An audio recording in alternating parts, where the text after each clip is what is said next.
April 7th, 2004, Deportivo La Coruña, a team from a city of 250,000 people, hosting the reigning Champions League winners. AC Milan, the first leg, a 4-1 demolition in the San Siro, Milan, featuring Maldini, Shevchenko, Pirlo, Kaká, looked unstoppable. Nobody gave Deportivo a chance, but at the Riazor Stadium, Deportivo came out like a hurricane. 5th minute, Walter Pandiani turns Paolo Maldini and scores 1-0. 35th minute, Juan Carlos Valerón heads home 2-0. 45th minute, Albert Luque fires into the top corner on the stroke of halftime. 3-0. Milan were in complete shock, and in the 76th minute, substitute Fran volleyed home the fourth. Deportivo had done the impossible. This was the first time in Champions League history that any team had overturned a 3-goal first leg deficit. A small Spanish club rewrote the record books against the defending champions. AC Milan had not conceded a single away goal in Europe that entire season until that night. Deportivo's coach Javier Irureta had promised they would come at Milan like a hurricane from the first whistle, and he delivered. May 8, 2019, Amsterdam, Ajax, the fairy tale team featuring the young, the league, were 3-0 up on aggregate at halftime against Tottenham. Harry Kane was injured. The Spurs had lost their last 5 matches. This looked over, but then Lucas Moura happened. 55th minute, Lucas Moura slots home 1-0. Just 4 minutes later, Lucas again 2-0. Ajax were rattled. They hit a post. Vertonghen hit the bar. The clock was ticking. Tottenham needed one more goal. 96th minute, the final seconds of stoppage time. Dele Alli flicks it through. Lucas Moura controls, turns, shots, goal. Lucas Moura became the first player ever to score a second-half hat-trick in a Champions League semi-final. He scored the winning goal in the 96th minute, the latest goal to ever win a semi-final in Champions League history. Tottenham had just a 4% chance of advancing at halftime. This wasn't just a comeback. This was Lucas Moura writing his name into immortality. 3 goals, 1 hero, one impossible dream realized in the dying breath of the match. Manager Mauricio Pochettino called him a superhero. The man was in tears after the match, and so was everyone watching. March 8, 2017, FC Barcelona had lost their first leg 4-0 in Paris. No team in the Champions League history had ever overturned a 4-goal deficit. The odds 0.7%. But this was Barcelona, Messi, Neymar, Suarez, and they had the Camp Nou, 96,000 people screaming believers. 3rd minute, Luis Suarez, 1-0. 40th minute, Kurzawa own goal, 2-0. 50th minute, Messi penalty, 3-0. Then disaster. 62 minute, Edinson Cavani scores for PSG, 3-1. Barcelona now needed 3 goals to advance. It was the 88th minute. Neymar free kick, unstoppable, 4-1. 3 minutes later, penalty. Neymar converts, 5-1. 95th minute. The final seconds, Neymar crosses. Sergio Roberto lunges, 6-1. Barcelona was the first team ever to overturn a 4-goal first leg deficit in Champions League history. 62 years of the competition. Barcelona scored 3 goals in the final 7 minutes. PSG had a 99.3% chance of advancing after Cavani's goal. The goal celebration registered a seismic activity in Barcelona. This was La Remontada, the comeback. They didn't just rewrite history, they rewrote what was possible. May 4th, 2022, Real Madrid against Man City. Pep Guardiola's City had controlled everything. De Bruyne, Mahrez, Foden, they've been perfect. This was over. Real Madrid win probability 1%, but 90 minutes at the Bernabeu is a very long time. 19th minute, Rodrigo pokes it home from Benzema's cutback, 1-0. The stadium erupts. Less than 1 minute later, Rodrigo heads in Carvajal's cross, 2-0. Manchester City players are on their knees. Fans can't believe it. Real Madrid scored twice to force extra time. 95th minute, Rubén Díaz fouls Benzema, penalty. Karim Benzema, ice cold, converts. Real Madrid lead for the first time in the tie. They had a 1% chance of advancing at the 89th minute mark. City had 64% possession. Real had 36. None of it mattered. This was the first time a team scored twice in the final 2 minutes of a knockout match to force extra time. Real Madrid didn't just overcome City's tactics, they overcame time itself. When everyone counted them out, they displayed magic. May 7th, 2019, Liverpool had lost their first leg 3-0 at Camp Nou.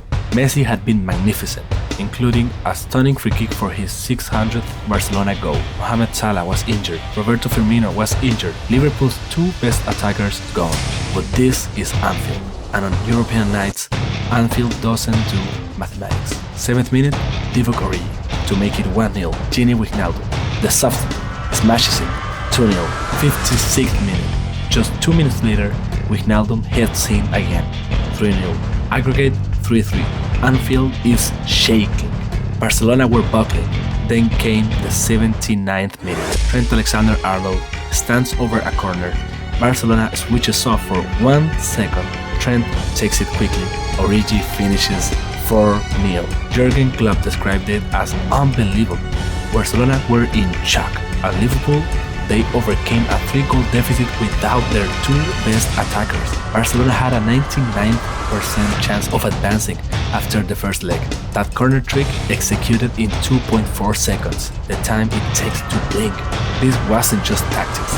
This was a chess move disguised as chaos. Barcelona had surrendered a 3-goal lead to Roma the previous year. This was their second consecutive collapse. As Luis Suarez said after, "We look like schoolboys." Sergio Busquets never posted a tweet ever again. May 26, 1999. The Champions League final. Manchester United vs Bayern Munich at Camp Nou in Barcelona. Bayern dominated. Mario Basler's 6th minute free kick gave them the lead for 83 minutes. Bayern's defense held firm. United's captain Roy Keane was suspended. Paul Scholes was suspended. Their best midfielder and playmaker watching from the stands. The 90-minute mark arrived. 3 minutes of stoppage time. United's win probability at the 19-minute mark? Less than 1%. Then, 36 seconds into injury time, David Beckham swings in a corner. Ryan Giggs scuffs a shot. It falls to Teddy Sheringham. A substitute. He pokes it home. 1-1. The stadium explodes. Bayern players look shell-shocked. It looks like extra time. But wait, there's still time. 2 minutes later. 2 minutes later. Another Beckham corner. Sheringham flicks it on. Ole Gunnar Solskjaer. Another substitute. Staffs into the roof of the net. 2-1. Manchester United are champions of Europe. Solskjaer slides on his knees. Peter Schmeichel cartwheels in his own penalty area. Bayern players collapse to the ground, some in cheers. Lothar Matthaus removes his runner-up medal before it's even placed around his neck. This was the first and only time a team has ever scored twice in injury time to win a European Cup Champions League final. United trailed for 87 minutes and won the match in 2 minutes. This completed the treble. United had won the Premier League and FA Cup. Both goal scorers were substitutes. Sir Alex Ferguson's decision was later voted the best managerial decision in the sports history by Sky Sports experts. This wasn't about overturning a multi-leg deficit. This was about snatching glory from the jaws of defeat in the final moment. Sir Alex Ferguson's famous words after: "Football, bloody hell." Referee Pierluigi Collina called the noise at the end like a lion's roar.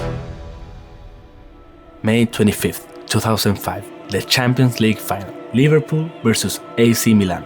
Istanbul. Milan's starting 11 was worth multiple times Liverpool's. When the FIF Pro World 11 was named in 2005, 5 Milan players made it, more than any other club. They had Dida, Cafu, Maldini, Nesta, Gattuso, Pirlo, Seedorf, Kaká, Crespo, Shevchenko, the 2004 Ballon d'Or winner. Legends, the greatest team of a generation. First minute, 50 seconds in, Paolo Maldini volleys home, 1-0.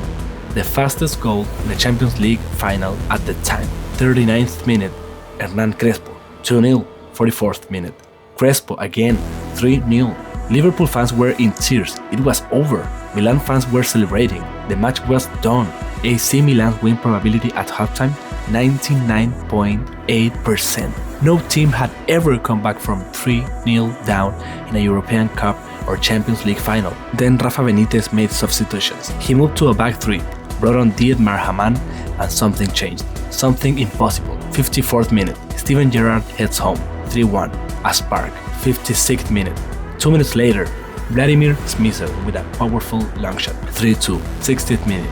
Xabi Alonso's penalty is saved by Dida, but Alonso scores the rebound. 3-3. Liverpool had scored 3 goals in 6 minutes. The stadium was shaking. Milan were in complete shock. The comeback was complete. Liverpool defended for their lives. Then, in the 117th minute, Andriy Shevchenko, one-on-one with Jerzy Dudek. He shoots. Dudek saves. Shevchenko gets the rebound. Ball is from point-blank range. Dudek saves again with his hand. 10 penalties. Dudek, with the wobbly legs technique, dancing on his line, taunting the Milan takers. Serginho, over the bar. Andrea Pirlo.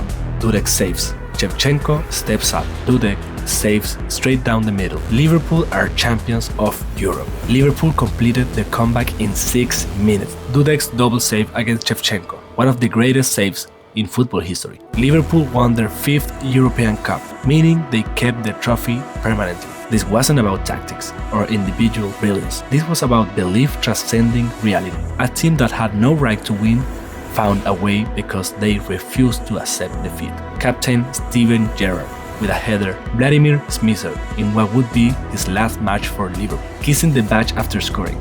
Xabi Alonso converting his own rebound.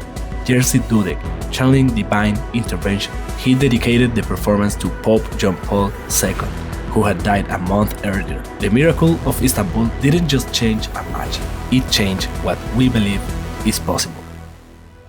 From Deportivo's underdog miracle to Istanbul's divine intervention, these 7 comebacks prove one thing: in the Champions League, the impossible is just the warm-up, because in football, as in life, it's never over until that final whistle blows, sometimes not even then.